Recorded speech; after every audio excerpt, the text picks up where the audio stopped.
주무셨습니까? 저는 어제 이 빗소리가 창문도 때리고 또 탁탁탁 소리가 나는 소리를 들으면서 굉장히 일반 요즘 집에서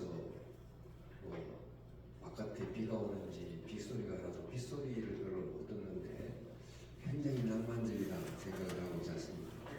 그 빗소리가 탁탁 들리는 그런 아주 아날로그의 하늘의 음악 소리 같은 느낌을 가지고 잤는데 어떠셨는지 모르겠습니다. 수련회를 본 경험이 아닌 여러분의 창호가 잘 돼 있고 잘 이렇게 좋은 집에서는 밖에서 비가 오는지 눈이 오는지 전혀 모른 채 사셨을 텐데 좋은 경험이 아니었나 싶습니다. 제가 오늘 좀 본문을 십자가로 좀 바꾼 것은 좀 무겁지만 이 주제가 좀 중요하고 나누고 싶어서 십자가에 대한 내용과 함께 말씀을 나누고자 예수님의 공생애 중에 그 제일 첫 번째 행한 기적 사건이 바로 가나 혼인잔치에서 물을 부어주어 바꾼 사건이죠. 이 사건은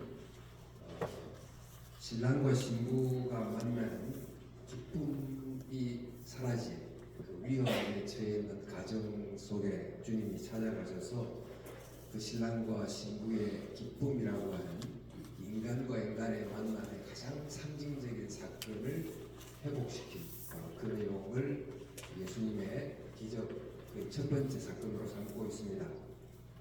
그 사건을 다 말씀드릴 수는 없지만 그때 예수님께서 마리아와 대화 중에 하시는 말씀이 여자여 아직 내 때가 이르지 아니하였나이다 그 말씀을 하셨습니다. 지금 이 말씀을 하신 다음에 곧바로 물을 포도주로 만드는 기적을 행하셨어요. 그런데 이 의미가 무슨 말씀일까?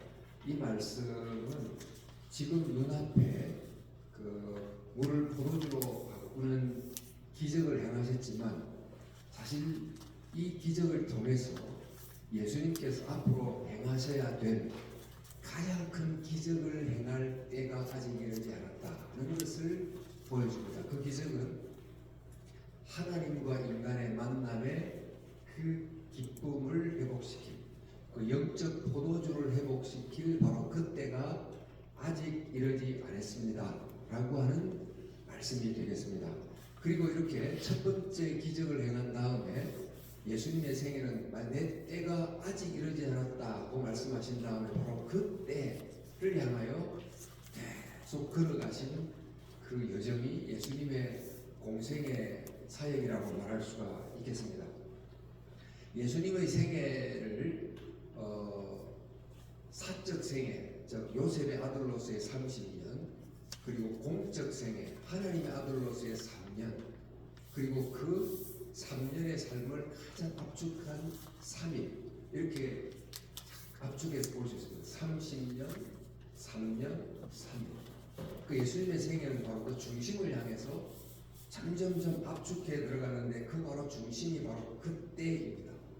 바로 그때를 향하여 주님께서 걸어가고 계셨는데 이 여정이 이제 마지막에 이르면서 예수님께서 바로 그때를 향하여 어떻게 들어가시는지가 드러납니다만은 예수님의 사역이 이제 갈릴리를 중심으로 한 사역을 거의 끝내시고 이제 마지막 6월절 예루살렘으로 들어가는 그 지점에 이르렀을 때 예수님께서 북쪽의 갈릴리에서 남쪽 이 예루살렘으로 바로 내려가지 않으시고 한번 위로 올라가셨다가 내려가십니다.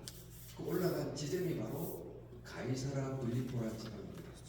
가이사라 빌립보라는 지방에 올라가서 뭔가 의미 있는 이야기를 하시고 그때부터 본격적으로 예루살렘을 향하여 또 그 때를 향하여 내려가고 있는 이게 바로 예수님의 생애의 모습이기도 한데 여러분 이제 가이사라 빌립보라고 하는 지역은 가이사 로마 황제죠. 빌립이라는 말은 헤롯 빌립이란 유대 왕, 황제와 왕의 이름을 결합해서 만들어진 매우 정치적인 도시. 바로 이곳에서 예수님께서 유명한 질문을 하시지요. 그러니까 지금 그 세계를 통치하는 그 시저가 바로 왕으로, 또 유대를 통치하는 그 헤롯 왕이 왕으로 통치하는 그 두 왕권을 상징하는 의미를 담은 그 도시에서 주님께서 물으시기를 너희는 나를 누구라 하느냐라는 질문을 던집니다. 그때 시몬이 뭐라고 말합니까? 주는 그리스도시요 살아계신 하나님의 아들입니다. 이 말은 지금 두 명의 왕이 왕으로 이렇게 높임을 받고 있는 바로 그 의미를 담고 있는 정치적 도시에서 진짜 왕은 바로 당신입니다. 라고 고백하게 만든 거죠. 바로 그때 주님께서 본격적으로 내 때가 이제 왔다고 하면서 그 왕은 인자가 많은 고난을 받고 죽임을 당하고 사흘 만에 살아날 것이다 라고 말씀하십니다. 바로 나는 그 왕인데, 그 메시아가 맞는데 그 메시아인 자신은 죽임을 당하는 때를 향해 가고 있다 라고 이야기를 합니다. 이때 이제 베드로가 반응도 하고 하는 내용을 기억하시죠? 근데 이때 이제 인자라는 말은 사람의 아들이지만 사실 그 인자는 그 인자라고 그래서 다니엘스가 말하는 바로 그 왕적 존재를 이야기합니다. 제자들은 그 인자, 그 메시아를 생각할 때 영광스러운 메시아를 생각했지만 예수님은 그 메시아가 고난을 받고 죽임을 당한다고 말씀을 하신 것입니다. 바로 이 말씀을 하신 이후에 예수님께서는 유월절이라는 절기를 향하여 예루살렘이라는 지역을 향하여 그 시점과 그 공간을 향하여 쭉 이제 걸어가시는데 이때 종려주일 다 기억하시 예루살렘 들어가자마자 바로 하신 일이 성전을 들어가십니다. 성전을 들어가서 성결 사건을 하게 되십니다. 그때 예수님이 바로 그것 때문에 유대인들에 의해서 제거 대상이 됩니다. 이 사람 죽여야 되겠다는 이제 제거 대상이 되면서 예수님은 사실 그 행동을 통해서 자신의 죽음 속으로 더 깊이 들어갔다고 할 수 있습니다. 그래서 이 일을 통해서 긴박하게 그 마지막 일주일이 이렇게 움직이고 있는데 예수님이 6월절 제후의 만찬 저녁 식사에 제자들과 함께 만찬을 나누시면서 이것은 내 몸이다, 이것은 내 피다 이렇게 말씀하심으로 앞으로 일어나게 될 일이 무엇인지를 더 직접적으로 이제 말씀해 주신, 제가 지금 굉장히 빨리 스피드 있게 예수님의 마지막 생애 그 끝부분을 이야기하고 있습니다만 이제 바로 이때 비로소 제자들이 마음에 근심하기 시작합니다. 야, 이게 정말 예수님이 죽는다는 이야기가 귀에 잘 들어오지 않다가 그들의 귀에 들리면서 마음의 근심이 먹구름처럼 밀려오는 것을 느끼면서 정말 이분이 메시아가 아닌가? 우리가 잘못한 게 아닌가? 메시아라면 어떻게 죽을 수 있지? 죽으면 우리는 어떻게 되지? 이런 여러 가지 복잡한 생각이 그들의 마음을 짓누르기 시작했을 때 예수님께서 하신 말씀이 오늘 우리가 말하던 요한복음 14장에 있죠. 너희는 마음에 근심하지 말라. 내 아버지 집에 거할 곳이 많도다.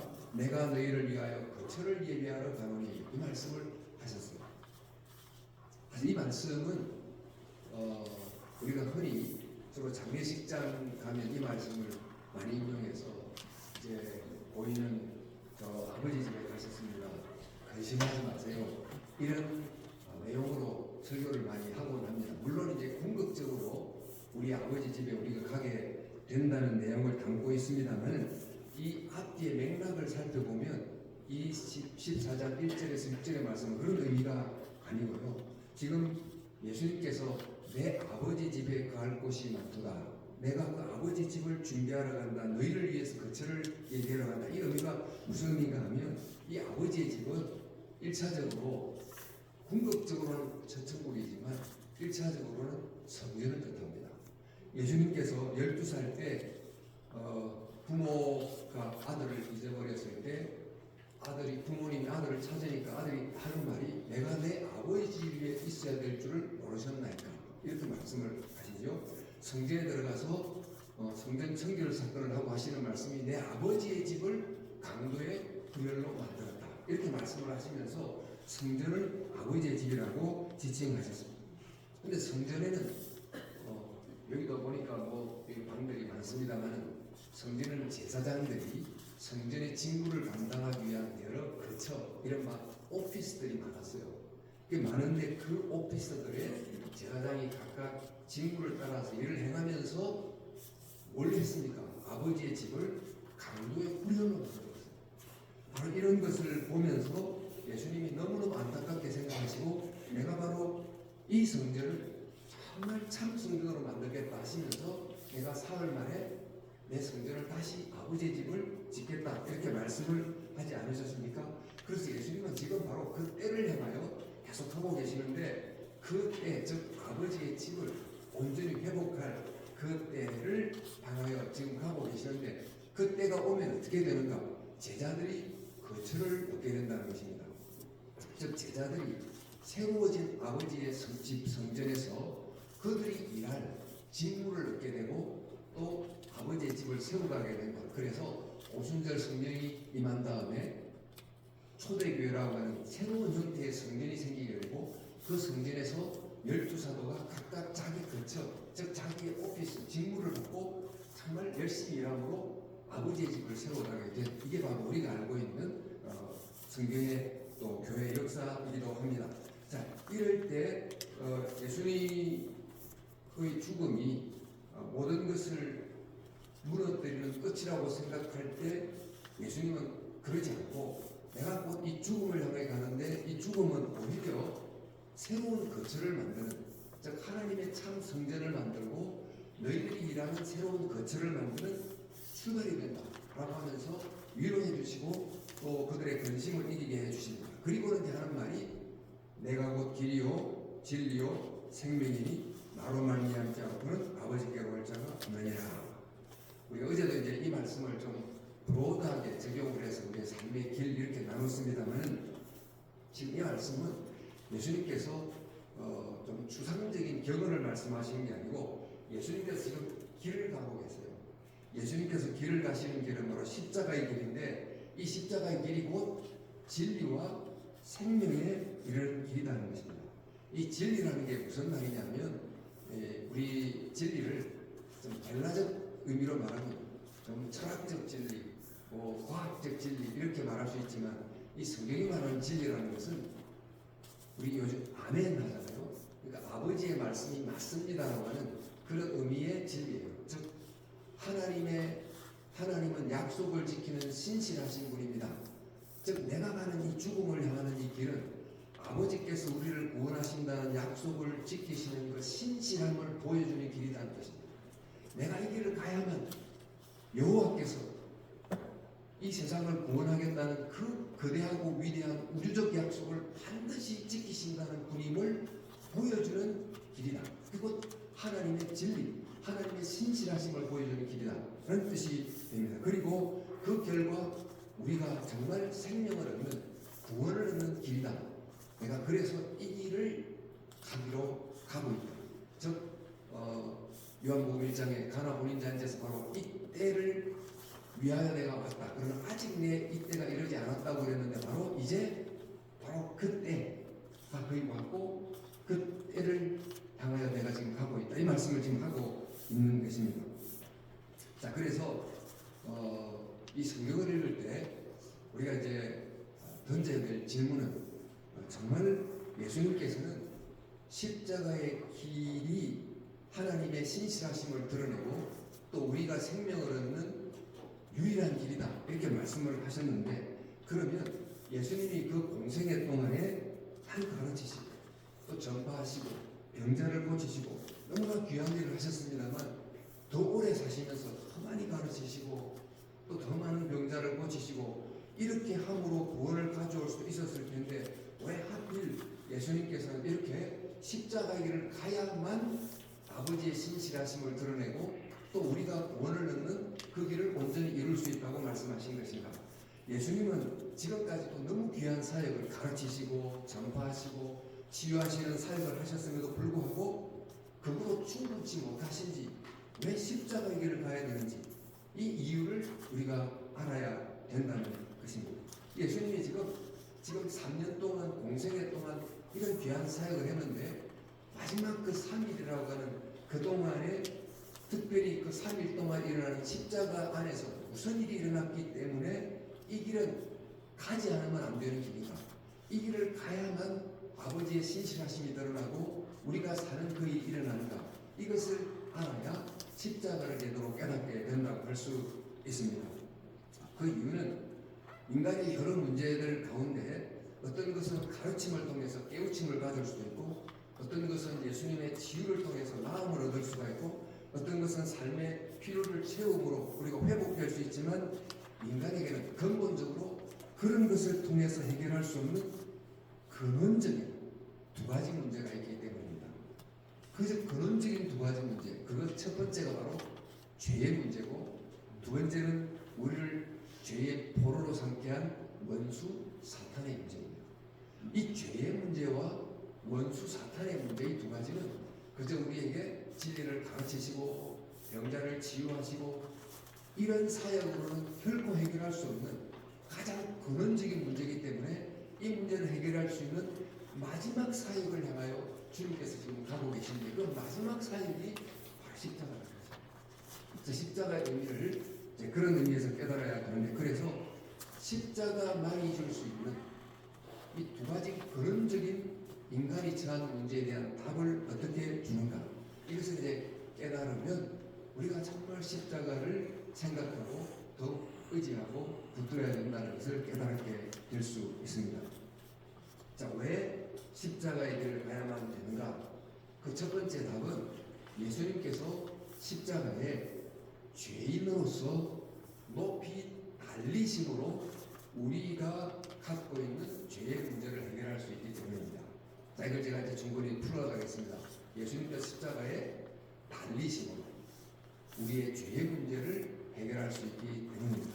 자, 여러분, 죄우만찬을 마친 다음에 예수님께서 드디어 겟세마네 동산으로 가서 기도를 할 것입니다. 지금까지 예수님께서 바로 이 죽음의 길을 향하여 오셨습니다. 나는 이제 마지막 죽임을 당하게 된다는 말을 여러 차례 하셨습니다. 그런데 그 겟세마네 동산에서 기도를 하실 때 하시는 기도가 이 잔을 내게서 지나가게 하옵소서 그러나 나의 원대로 마시고 아버지의 원대로 하옵소서 이런 기도를 드리고 계십니다. 우리가 이 기도를 기도의 모범으로 보는 정도로 끝나면 안 되고 이 흐름 속에서 읽어낸다면 예수님께서 여러 차례 내가 십자가의 길을 가야 된다고 분명히 말씀하셨고 지금 여기까지 오셨는데 정작 바로 그 순간에 가까이 온 지점에 와서는 이 잔을 내게서 멀리 가게 해주시옵소서 이런 기도를 지금 하고 있다는 것입니다. 마치 마라톤 선수가 꼬린 지점을 향해서 진짜 사력을 다해서 달려왔는데 꼬린 지점을 바로 저 앞에 두고는 그냥 주저앉아가지고 저 못 가겠습니다. 이런 모습을 예수님이 보여주고 있다는 것입니다. 이때 질문이 생깁니다. 왜 예수님이 이렇게 하셨을까? 이것은 단순히 정말 십자가에서 겪게 될 어마어마한 육체적 고통을 생각하고 정말 견디기가 힘들어서 이런 기도를 하신 걸까? 이 세상에 여러 고문을 수반한 죽음이 있지만 십자가만큼 잔혹한 고문을 수반한 죽음은 없습니다. 이제 물론 그것이 참혹했습니다만 오직 그것 때문에 이 겟세마네 동산에서 이 잔을 내게서 지나가게 해 주옵소서 이렇게 기도를 하신 것입니다. 근데 주님께서는 이 기도를 하실 때 이 고통을 지나가게 해 주옵소서 이렇게 기도하지 않으시고 이 잔을 내게서 지나가게 하옵소서 이렇게 기도를 하셨다는 것입니다. 예수님께서 주저하셨던 받기를 주저하셨던 이 잔이 무엇인가를 아셔야 됩니다. 물론 이 이야기를 충분히 들으셨을 거로 합니다만 이 잔은 육체적 고통을 의미하는 것이 아닌 죄에 대한 심판을 뜻하는 것입니다. 이 자는 육체적 고통과는 비교할 수 없는 너무 심각한 것임을 주님이 아셨기 때문에 이런 기도를 하신 거죠. 십자가의 고통도 감당할 수 없는 정도이지만 그 육체의 고통은 아무리 참혹해도 뭐 길어도 이틀이면 끝이 납니다. 아무리 길어도 3일이면 끝이 나지만 죄로 인해서 빚어지는 결과는 2, 3일로 끝이 나는 게 아닌 정말 영원한 아버지와의 결별이라고 하는 엄청난 심판이 되는 것입니다. 그래서 십자가에 달렸을 때도 내가 고통스럽다 하는 육체적 고통을 호소하기보다 주님께서는 나의 아버지 어찌하여 나를 버리셨나이까 라고 하는 이 영적인 죄의 심판에 대한 고통을 호소하기도 한 것입니다. 사실 이 잔 속에 인간이 처한 근본적인 문제가 담겨 있다고 할 수 있습니다. 우리도 뭐 죽음을 앞두고 여러 가지 질병으로 고통을 얻기도 하고 이런 육체적 고통을 다 수반하고는 이제 마지막을 통과하게 됩니다만, 그러나 인간이 죄를 지은 자로서 심판을 받을 수밖에 없고 하나님과의 영원한 분리를 겪을 수밖에 없는데, 이 심판을 받는 것은 죄를 지은 자가 받아야 될 당연한 공의이기 때문에 어느 누구도 피할 수가 없습니다. 근데 이런 죄인이 하나님의 심판을 받는 것, 이것이 하나님의 공의를 이루는 것이지만 그것은 곧 우리의 구원을 이루는 것은 아닌 것입니다. 하나님의 공의를 이루면서 우리의 구원을 이루는 대안의 길이 있지 않으면 우리는 오직 우리의 죄인으로서 심판을 받는 공의의 길, 그 길을 갈 수밖에 없는데, 어떻게 해서 죄인인 우리들이 심판의 잔을 직접 마시는 이 길과는 다른 길을 걸어가게 할 수 있는가? 다시 말해서 죄를 지은 우리들이 그럼에도 불구하고 심판의 잔을 마시지 않는 그 길이 무엇인가? 그 길을 알려주는 여러 가지 구약의 상징들이 있지 않습니까? 우리 구약의 제사 제도를 보면 양을 잡아서 대신 죽게 함으로 그 양을 헌제자가 대신 용서를 받는 이런 수많은 구약의 제사 제도들이 알려주는 그 의미가 무엇입니까? 대안이 있다. 그건 바로 그런 누군가가 죄 없는 자가 우리를 대신하여 죽음으로 죄 있는 우리가 용서를 받고 구원을 얻는 길이 있다는 것을 계속 알려주고 있는데, 문제는 바로 이 길을 걸어갈 자격을 가진 자가 있어야 됩니다. 죄인이 아닌 의인이라는 자격을 가진 사람이 있어야 되고, 그런 자격을 가졌다 할지라도 그런 마음을 가져야 돼요. 내가 죄인을 대신해서 죽을 자격을 가진 의인임에도 불구하고 내가 그 사람이 위해서 죽겠다는 마음이 없으면 무슨 소용이 있습니까? 근데 바로 그런 자격을 가진 사람이면서 동시에 죄인을 대신해서 죽겠다는 마음을 가진 이 두 조건을 동시에 충족한 한 사람이 나타나야 되는데, 역사상 아무도 그런 사람이 없는 거예요. 유일하게 한 분, 인간으로 오셔서 하나님 앞에 의인이면서 동시에 죄를 위해서 자기의 존재를 죽음 가운데 던질 사랑의 마음을 가진 유일한 한 사람이 있었는데, 그분이 바로 그리스도라는 것입니다. 그래서 주님께서 그런 자격을 가진 마음을 가진 자이신데, 예수님께서 하나님께 기도하면서 말씀을 바로 다른 길이 없다. 내가 아버지의 신실하심을 보여주고 인간이 구원을 받는 길은 아무리 봐도 이런 자격을 가진 너가 죽음을 당하는 이 길 외에는 없다는 것을 다시 한번 확인한 예수님은 그때 5년이 9년이 일어나셔서 이제 그 길을 이제 가십니다. 그래서 십자가 겟세마네에서 기도를 마치시고 일어나서 이제 나가시는데, 그때 유다가 오죠. 그때 유다를 예수님이 피하십니까? 피하지 않습니다. 예수님이 그 유다가 몰고 온 포졸들을 뭐 단숨에 처리할 수도 있지만 정말 아무런 힘이 없는 자처럼 순순히 잡혀가시고 유다의 재판, 유대 종교회의 재판과 로마의 그 부유한 재판을 받았지만 전혀 변명하지 않고 순순히 죽음의 길을 가십니다. 이 예수님께서 십자가형을 받으셨지만 엄밀히 말하면 예수님께서 스스로 죽음의 자리를 향하여 나아가셨다, 이렇게 볼 수 있습니다. 그래서 십자가에 달렸을 때도 로마 군병들이 너가 하나님의 아들이거든 십자가에서 뛰어내려오라 라고 조롱을 했죠. 예수님께서 정말 바다를 잠잠케 만드셨던 그 전능의 하나님께서 기적을 보여줘서 뛰어내려올 수도 있었지만 자기를 위해서 쓸 수 있는 힘을 전혀 쓰지 않고 아무런 힘이 없는 자처럼 십자가에 그저 조롱받으면서 매달려 계십니다. 왜냐하면 이 길 외에는 하나님 아버지의 신실하심을 보여주고 우리를 살리는 즉 진리와 생명을 낳는 길이 없기 때문에 십자가에 달려 계신 것입니다.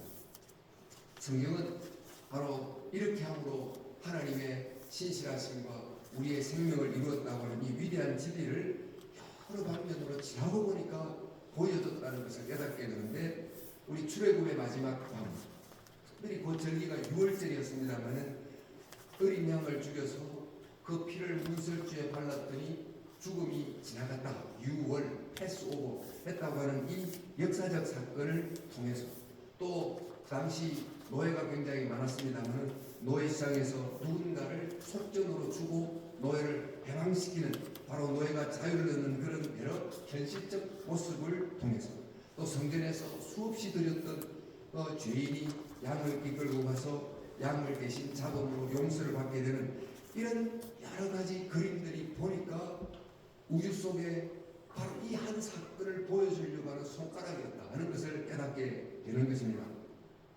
그래서 성경 속에 있는 여러 가지 이런 다양한 그림은 그 하나의 진리를 우리에게 알려주는데, 대신 값을 지불하는 누군가를 통하여 우리는 용서를 받을 수 있다고 하는 것입니다. 그래서 우리는 지금 이 세상 예수님께서 십자가를 왜 가셨는가, 왜 이 길을 가셔야 된다고 하셨는가, 앞서 말씀드린 것처럼 정말 오직 한 분 참 인간이 되심으로 인간을 대표하시면서 동시에 죄인을 위하여 스스로 잔을 마시려고 하는 사랑의 마음을 가지신 바로 그분께서 십자가에 달리심으로, 즉 그분이 우리를 대신하여 진노의 잔을 드심으로 우리는 기쁨의 잔을 마시게 됐다는 것입니다. 요한복음 가나 혼인잔치에서 정말 기쁨의 포도주 잔이 없어서 당황했을 바로 그때, 아직 내 때 정말 이 만남의 기쁨을 회복시킬 포도주 잔을 만들 때가 아직 이르지 않았다고 이야기했는데, 가고 보니까 예수님의 말씀 속에는 인간과 인간의 만남을 넘어서서 인간과 하나님과의 기쁨의 회복의 포도주 잔을 드디어 십자가에서 만드시기 위하여, 즉 요한복음의 제일 첫 번째 기적을 통하여 예수님께서는 십자가에서 기적같이 보이지 않지만 가장 위대한 기적, 하나님과 인간이 만나는 회복의 기쁨의 포도주 잔을 만드는 이 기적을 행하는 이 말씀을 말씀하시고 이 길을 향하여 걸어오셨다. 바로 이 이야기가 십자가에 관한 내용이 되겠습니다. 그래서 십자가는 예수님께서 죄인으로 대신 달리심으로 우리의 죄의 문제, 이 길이 아니면 해결할 수 없는 죄의 문제를 해결할 수 있기 때문에 구태여 십자가의 길을 가려하셨다라는 것입니다. 자, 예수님께서 십자가의 때를 향하여 계속 공생의 30년, 3년, 3일의 중심을 향해서 걸어오셨는데, 이 십자가의 때를 향하여 걸어오신 두 번째 이유는 예수님께서 십자가에서 들리심으로 우리를 죄를 짓게 하고 또 죽음 아래 묶어둔 원수의 문제를 해결할 수 있기 때문입니다. 여러분, 우리의 삶의 근본적인 문제, 우리는 뭐 정치적 문제, 경제적 문제, 수많은 문제가 있지만 이 모든 문제의 배면에는 뭐가 있는가 하면 우리를 죄 아래 묶어놓고 우리를 지배하는, 보이지 않는 영적 지배자가 우리를 조종하는 이 영적 문제가 있는데, 어느 누구도 이 문제를 풀 수 있는 존재가 역사상에 아무도 없습니다. 당시 1세기 유대인들은 우리를 괴롭히는 원수가 누구라고 생각했을까요? 바로 로마라고 생각했습니다.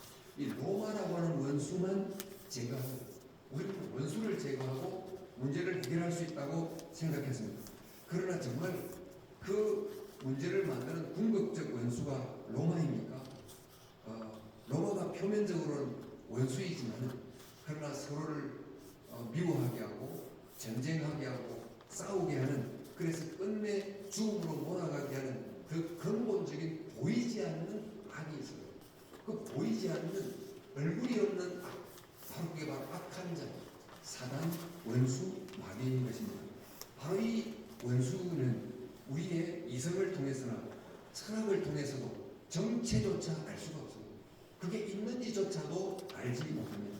뿐만 아니고 우리가 가진 어떤 무기를 가지고 지금 핵무기를 가지고 이 원수를 이길 수가 없습니다. 오히려 그 무기를 사용할수록 원수는 더 기고만장하게 그 세력을 키워가게 되는 것입니다. 창으로도 칼로도 폭탄으로도 돈으로도 이기지 못하는 바로 이 원수가 있는 것입니다. 그러면 도대체 누가 이 원수라는 정체를 정확하게 알아보고 또 이 원수를 이길 수 있는 무기를 갖고 있습니다. 이 역사 속에 성인군자도 많고 뭐 도덕 선생도 있고 철학자도 많은데 어느 누구가 바로 인간의 근원적인 문제를 만들어낸 원수의 정체를 알아보고 또 원수를 이길 수 있는 무기를 갖고 있습니까? 또 그 무기는 뭡니까 도대체? 바로 십자가가 그 길이라는 것입니다. 그래서 십자가로 주님이 가셨다는 거죠. 여러분 우리가 알고 있는 창세기 3장 15절의 원시복음이라는 거 많이 들으셔서 아시겠습니까? 어떤 내용입니까? 여자의 후손이 뱀의 머리를 상하게 한다. 여자의 후손은 내 머리를 상하게 할 것이요 너는 그의 발꿈치를 상하게 할 것이니라. 오랫동안 이 약속은 수수께끼처럼 보였어요. 여자의 후손이 도대체 누군가? 여자의 후손이니까 분명히 사람은 맞는데 남자의 후손이라고 말하지 않는 점에서 어떤 사람인데 사람과는 좀 다른 어떤 존재인 것 같은 약간 수수께끼 같은 구절이었습니다. 그런데 또 그 여자의 후손이 원수를 이기는 방식을 보니까 무엇으로 이기는가? 뭐 무기를 갖고 이기는 것이 아니고 상한 발로 이기는 거예요. 뒤꿈치가 상했는데 그 상한 발을 통해서 원수의 머리를 짓이겨 부수는 그런 승리를 가져온다는 것입니다. 바로 이게 무슨 뜻이지? 보니까 십자가를 통해 보니까 비로소 그 약속의 의미가 드러나게 된 것입니다. 십자가에 달리신 예수님은 인자입니다. 인자란 말은 예수님께서 자기가 하나님의 아들이라는 것을 숨기기 위해서 쓰면서 동시에 내가 그 하나님의 아들이라는 것을 드러내려고 하는 이중적 의미를 가지고 인자라는 뜻을 썼습니다만은 이 하나님 예수님은 분명히 사람의 아들입니다. 그런데 또한 분명히 하나님의 아들이기도 합니다. 그런데 그분은 십자가에서 깊이 상하십니다. 그런데 원수의 머리를 어떻게 이렇게 짓밟고 이기시는가 하면, 깨뜨리는가 하면 바로 그 상한 몸이 원수의 머리를 부수는 유일한 무기가 된다는 거예요. 그래서 겉으로는 패배처럼 보이는데 그 패배처럼 보이는 바로 그 순간이 유일하게 원수 사탄을 이길 수 있는 승리의 길이 된다는 것을 우리에게 알려주는 것입니다. 그래서 십자가는 인간의 눈으로 보면 분명히 처형받은 처형대이지만 영적으로 보면 원수를 이긴 재판석이다 하고 성경이 보고 있습니다. 이 점을 발견하세요. 예수님이 지금 유대 종교 회의의 재판을 받고 로마의 재판을 받고 지금 처형을 받으셔서 십자가에 달렸는데 영적인 눈을 가지고 보니까 원수 사탄을 오히려 거기서 재판하는 재판관으로서 원수 사탄의 머리를 부수고 계십니다. 일이 일어나게 됐다는 것입니다. 그래서 마태복음, 마가복음, 요한복음을 보면 한편은 쭉 그 핵심은 바로 이 십자가 사건을 향하여 기술을 하고 있는데 그 사건을 약간 뒤집어 보면 예수님은 십자가를 지신 희생자가 아니고 십자가를 지심으로 위대한 승리를 이루신 승리자다는 것을 깔고 있는 복선을 쭉 깔고 있습니다. 마태복음을 보면 이제 어떻게 시작합니까? 아브라함과 다윗의 자손 예수 그리스도의 족보다 계보다 이렇게 시작하지 않습니까? 아브라함과 다윗의 자손으로 시작되는 이 족보는 이른바 왕의 족보를 이야기합니다. 하나님의 아들의 족보를 이야기합니다. 근데 탄생 때 동방 박사들이 멀리서 찾아와가지고 왕으로 경배를 하고, 마태복음에 보면 마지막 로마 장교가 십자가에 달린 예수님을 향하여 당신은 그건데 요한복음입니다. 마태복음의 십자가 위에 빌라도가 유대인의 왕이라는 명패를 붙이게 됩니다. 그래서 마태복음은 예수님이야말로 진정한 유대인의 왕이다 라고 하는 것을 보여주는 내용으로 기술을 하고 있습니다. 마가복음을 보면 하나님의 아들 예수 그리스도의 복음의 시작이다 이렇게 시작하고 있는데 1장 1절이 그렇게 시작해요. 근데 당시 신의 아들, 하나님의 아들, 신의 아들로 스스로 자기를 불렀던 존재가 로마 황제입니다. 그러니까 전 세계에 스스로를 신의 아들로 부르고 있는 로마 황제가 통치하고 있는 이 제국의 시대 속에 태어난 예수님을 향하여 말하는 예수님이야말로 하나님의 아들이다 하고 선포하면서 이 복음서를 기록하는데, 복음서를 쭉 보면서 특별히 그 마지막에 십자가 처형 장면을 자세히 보면 예수님이 십자가에 처형을 받으시는데 처형을 받으시는 그 장면 하나하나가 마치 로마 황제가 황제의 즉위하는 장면을 묘사하듯이 묘사하고 있어요.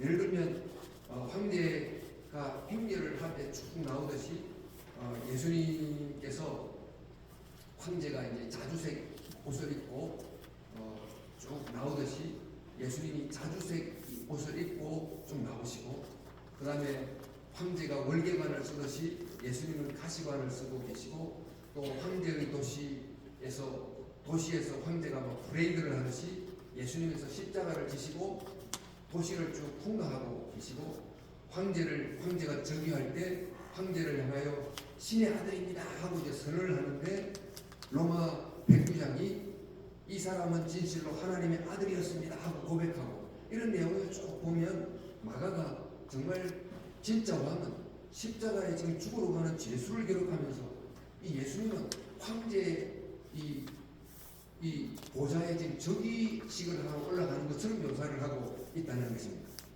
근데 이제 요한복음은 한 걸음 더 나아가서 예수님을 마태복음은 유대인의 왕이라 그러고 마가복음은 온 세계의 왕이라는 내용으로 묘사를 하더니 요한복음은 온 우주의 왕이라는 모습으로 예수님을 묘사를 하고 있는데, 우리가 알듯이 요한복음에 보면 태초에 말씀이 계시니라, 그 말씀이 하나님과 함께 있으니 그 말씀은 곧 이렇게 하시면서 예수님을 하나님으로 이렇게 묘사를 하고, 이 어둠, 이 세계의 어둠을 가지고 어둠을 이기는 빛이다 이렇게 말씀을 하시더니, 우리 요한복음 12장 31절에 33절에 보면 이제 이 세상에 대한 심판이 이르렀으니 이 세상 임금이 쫓겨나리라. 내가 땅에서 들리면 모든 사람을 내게로 이끌겠노라. 그런 말씀을 하셨어요. 그 예수님께서 십자가에 달리신 이 장면을 요한은 땅에서 들렸다 이렇게 들렸다. 이 말은 예수님께서 왕으로 높이 오르셨다라는 뜻이 됩니다. 그러니까 정말 요한이 앞서 제가 말씀드린 것처럼 죄인으로 처형대에 높이 달리신 예수님을 영적으로 보니까 왕의 보좌에 높이 오르셔서 원수를, 말씀하신 이 세상 임금을 쫓아내 그 원수를 이기는 왕의 자리에 오르셨다는 내용으로 십자가를 설명하고 있는 것입니다. 혹시 여러분이 그 살바도르 달리라고 하는 화가가 그린 성요한의 그리스도라고 하는 그림을 보셨나요? 오늘 이게 PPT로 좀 소개를 했으면 좋은데, 십자가를 볼 때 십자가를 주로 정면에서 보는 그림을 많이 그렸어요. 정면에 딱 십자가에 달리신 그림도 그리고, 밑에서 예수님이 십자가에 달린 고통스러운 모습을 그리는 그림도 그렸는데, 위에서 요즘 같은 드론으로 찍었겠죠. 위에서 예수님이 십자가에 달린 장면을 찍다 보니까 위에서 팔을 쫙 벌리고 이렇게 이 세상을 내려다보면서 세상을 품으시고 다스리는 왕의 모습처럼 그려놓은 이런 십자가 장면이 있습니다. 바로 이런 모습처럼 고난받는 예수님의 모습을 승리한 왕의 모습처럼 그리고 있다는 것입니다. 그래서 유명한 종교개혁자 켈빈도 말하기를 그리스도께서 죽음과 마귀를 정복했던 처형대만큼 웅장한 왕좌도 장엄한 즉위식도 두드러진 성전식도 높이 들려올린 병거도 없다. 켈빈도 이 십자가를 보면서 그런 이야기를 했습니다. 어제 제가 C.S. 루이스의 나니아 연대기 말씀을 했습니다만 그 중에 사자와 마녀와 옷장이라고 하는 그 에피소드를 담고 있는 그 영화도 되어 있는데 거기에 보면 사자 아술란이 마녀 겨울 마녀의 돌탁자 위에서 죽임을 당합니다.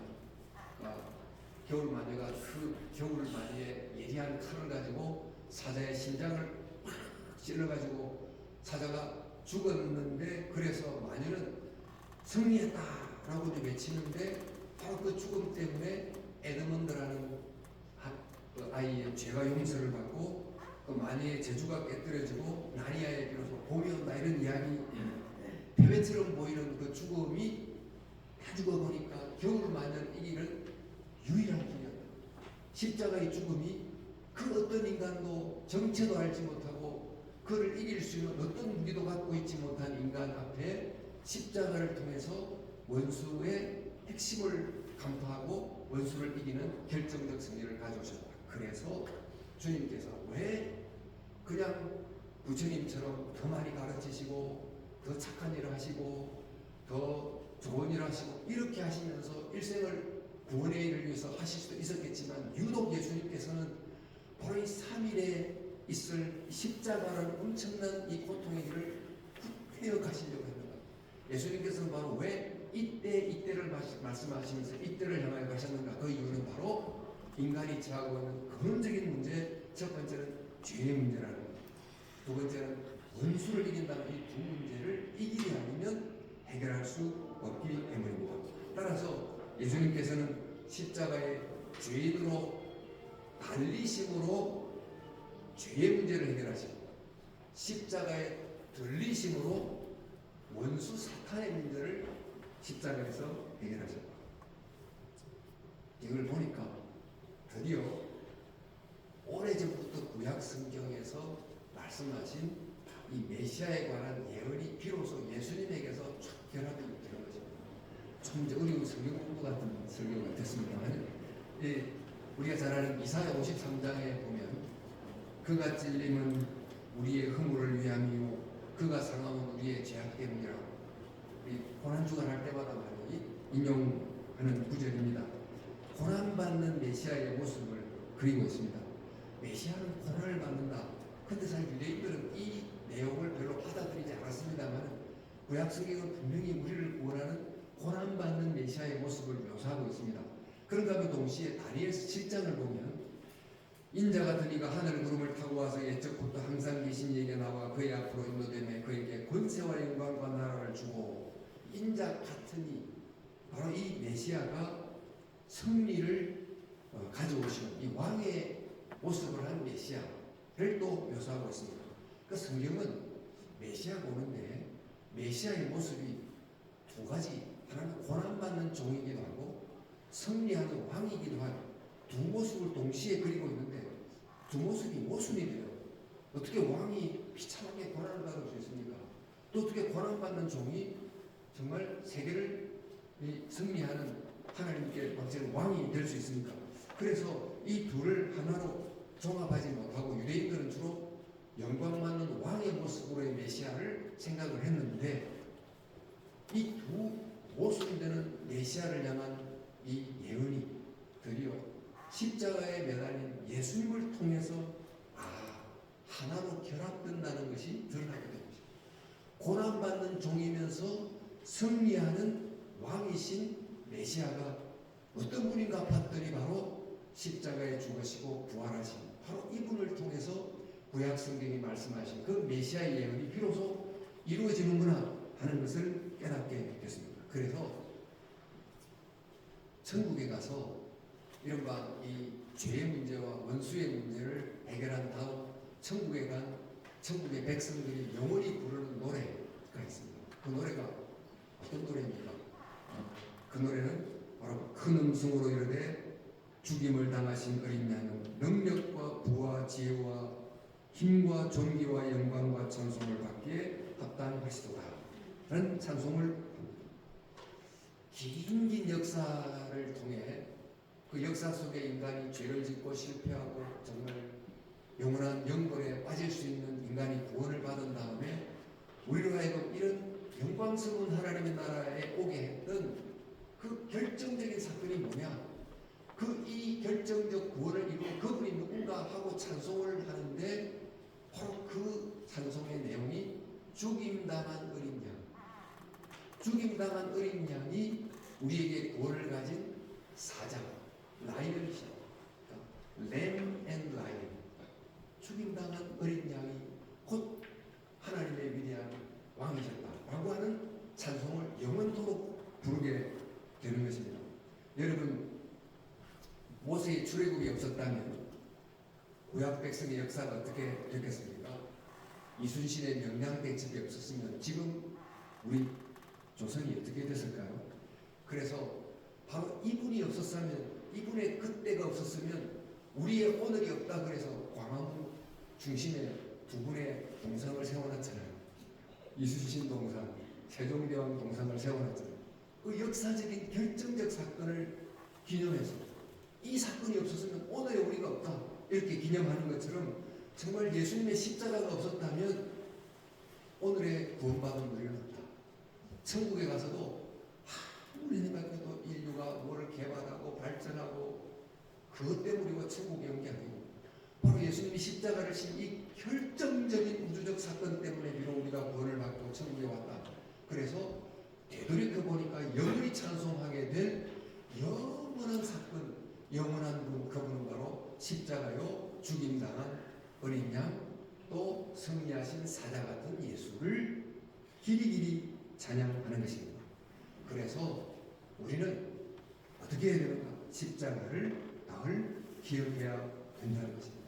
역사 속에 살아가면서도 위대한 인물을 늘 기억하고 기리고 명절 만들어서 조지 워싱턴 기념하고 이렇게 하는데 믿는 우리들이 매 순간마다 기억하고 또 기억해야 될 분이 누구입니까? 예수 그리스도 십자가. 이분은 정말 역사의 완성 이후에도 모든 피조물이 영원히 길이 바로 그분이고 그 결정적 사건이 된다는 것입니다. 그래서 예수님께서는 성만찬을 제정하시고 있지만 상징적으로 그저 교훈이 아닌 실제로 보이는 말씀이죠. 먹고 실제로 입으로 씹으면서 마시면서 체험적으로 이 예수님의 십자가의 사건을 피부 속으로 우리 세포 속으로 새겨 넣으려고 이렇게 기억하게 해주시는 것입니다. 우리는 이제 기억할 뿐만 아니고 십자가에서 이루어놓은 그 은혜를 누리면서 살아가야 되는 것입니다. 십자가에서 우리에게 베푸르신 그 용서를 정말 기억하고 내가 매일 죄를 짓고 살지만 예수님의 이 십자가 사건이 내 죄를 용서해줬다는 걸 생각하고 예수 보혈 찬송하면서 십자가 앞에 두 손 들고 회개하는 자로 매일 나아가서 나를 깨끗이 영혼을 씻기시는 주님의 십자가를 누리며 살아가야 돼요.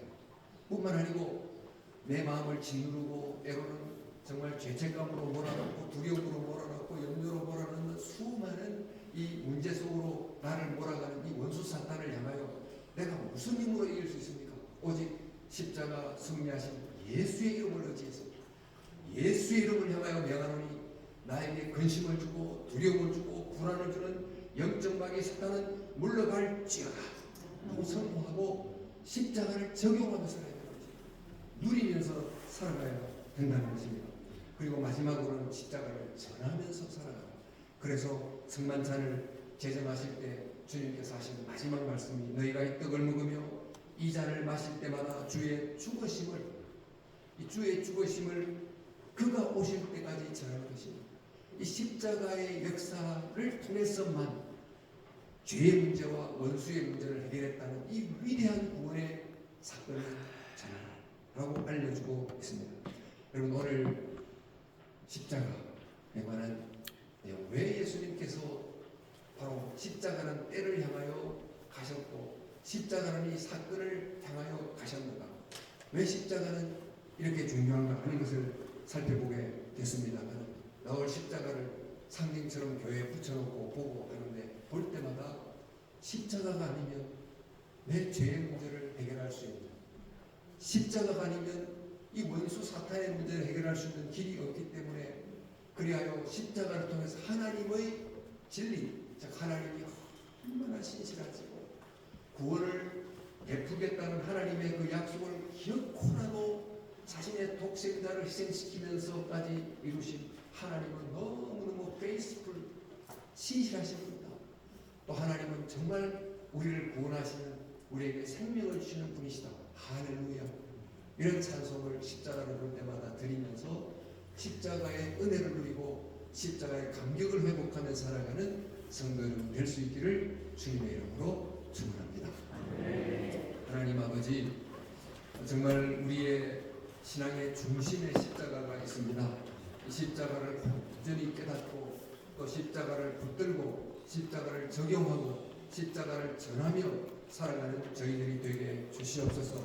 아무리 생각해도 정말 십자가의 은혜를 받은 것에 비하면 상대적인 모든 것들 더 있고 이것이 어떤 의미가 있습니까? 정말 십자가를 바라보면서 나 같은 죄인을 구원해 주시고 지금 이 순간도 내 죄를 용서해 주시고 영적 승리를 주시는 십자가 은혜를 붙들고 승리하며 살아가는 우리들이 될 수 있도록 역사해 주시옵소서. 예수님 이름 받들어 기도하옵나이다.